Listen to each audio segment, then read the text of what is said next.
जय माता दी समस्त को मो चैनल को स्वागत करुच्ची सांग मैंने आज मु बिना प्याज रसुण रे क्षीर देकी जह्नी आलू संतुला रेसिपी शेयर करी। यही रेसिपीटा मो माँ ठार शिखी से आसी तो से थे बनईकी देले तो बहुत भल लगे तो भाविली मुझे आपण सहित भी शेयर कर दिए। यही गत सोमवार दिन ही आम रांधिकी खाई तो आपण सहित भी यही रेसिपीटा शेयर करुच्ची। बिना प्याज रसुण जदि आप बनवाई चाहूथे ताहले बनई पारे। भाया जह्नी नहीं जाए आउ छोट छोट कर काटिदेवे। तापर आम कढ़ई बसई नवा तापर देदबा तेल तेल जगह घी भी यूज करेंगे।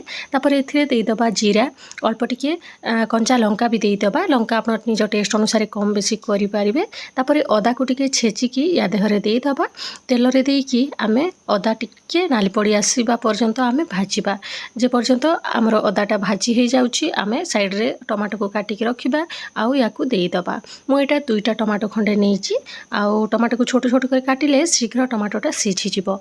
तापर आम याकू स्वाद अनुसार लुण देदबा। टमाटो रे शीघ्र लुणटा देदेले टमाटोटा शीघ्र सीझी जाए। ये सब को भल भाव में गोड़े सारिकी आम गोटे मिनिट घोड़े नवा। घोड़े देले शीघ्र टमाटोटा सीझी जिवो।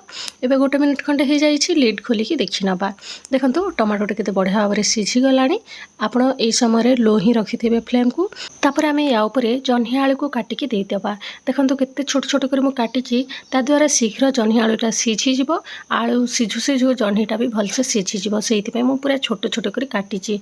आप छोट बड़ जमी निज मन पसंद अनुसार काटिकी दे पारे।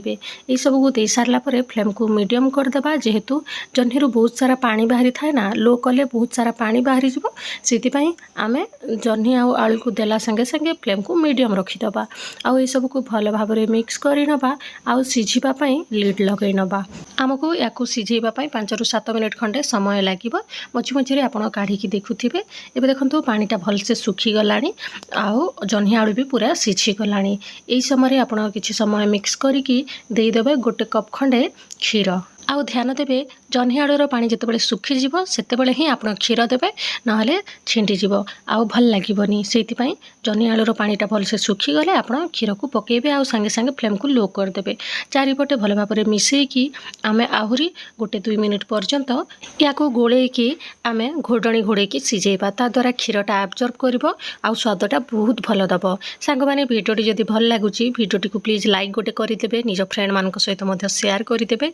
आउ चैनल सहित एभलिया नुआ नुआ रेसिपी देखापी जोड़ी होगी रुहतु। चैनल टी को सब्सक्राइब करदेवे।